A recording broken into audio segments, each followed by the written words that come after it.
Hello বন্ধুরা, এখানে শুনছি একটা ন্যাংরা মানুষ আছে যার হাত পা জন্ম তিনি বিকলম্ব। যাই তার তিনি মুখ তিনি শুনি যে কতদিন ধরে সে এরকম। আচ্ছা, আসসালামু আলাইকুম। ওয়ালাইকুম আসসালাম। আচ্ছা, কেমন আছেন? ভালো আছি। চাচা, আপনার এই পায়ের অবস্থা কতদিন ধরে? জন্মের তিনি এরকম নাকি আপনি পরে এরকম হয়েছে? মাঝের দিনে আপনি কি হাঁটতে পারেন চাচা? পারি কোন রকম। আপনি কর্ম করেন কি? এই আল্লাহ যে কর্ম করে দিতে সেই কর্ম করি। আমাদের একটু হেঁটে দেখান, আপনি কিভাবে হাঁটেন।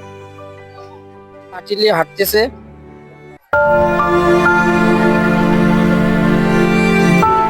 দেখেন, লাঠিলে হাঁটে সে, অনেক কষ্ট তার। পা নেই, দুইখিন পাই বেকা, সে লাঠিলি চলাফেরা করে, অনেক কষ্ট।